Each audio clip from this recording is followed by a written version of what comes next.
What was the sort of driving force behind this particular community day as opposed to the others? What was unique about this one?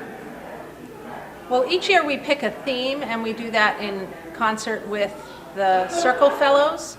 And so our conversations really evolved over the course of working with the Fellows to center around this theme, particularly given we're at the 50th anniversary of the I Have a Dream speech.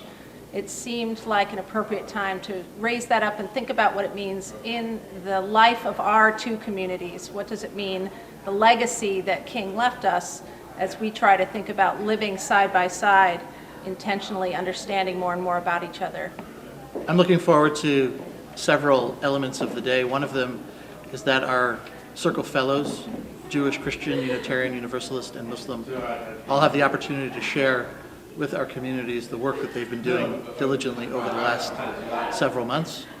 In addition, today is also the day that we welcome our third co-director to Circle, Celine Ayat Lizio, as our Muslim Studies Scholar in Residence and co-director of our Interfaith Center. So it is a big day for our communities.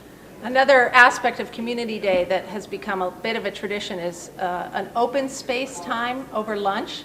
And while that's less scheduled than other parts of the day, I think it's a very important moment in the middle where we offer folks a time to speak up about what matters to them. And we've found over the years that that lunchtime often leads to new Circle Fellowship models. So I'm looking forward to seeing what new ideas, what new themes, and what new fellowship ideas might come out of that open lunchtime. Why is it important at all that Jews and Christians and Muslims talk? Why is that important to you personally? We live in a beautiful and broken world, and in the context of this world that is in desperate need of healing and repair, we need to be able to build bridges and work collaboratively across lines of religious difference for the common good, while recognizing that each of us is unique and that we are part of different communities, honoring commonality and difference. Yeah, I think another reason I think it's so important for us to talk together, Jews, Muslims, Christians, UUs, a broader community of religious folks, is that we each have our own models for training religious leaders, and we haven't thought very much or very deeply yet about how to do that formation work, that, as we might describe it in the seminary context, alongside our sisters and brothers from other traditions who are also being formed as leaders in their traditions. I think we have a unique opportunity here with Hebrew College and Andover Newton being in such close proximity to really explore what it means to live together, study together, learn together, build community together, even as we train to be leaders in our own respective religious communities. Thank you. Is there anything else that you'd like the people of these colleges and anyone who might happen to be watching this online, anything that you'd like to say about this or about anything?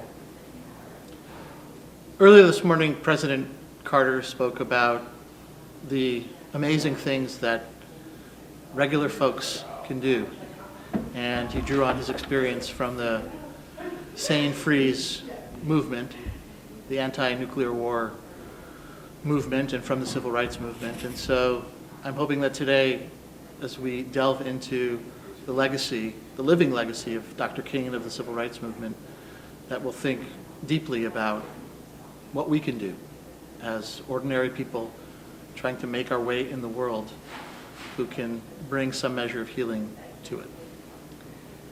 Yeah, and I would probably add that one of the methodologies that we've found is most powerful in this work we do together is to help folks understand both the sacred value of their stories, to be able to tell those stories and have practiced sharing those stories across among different communities.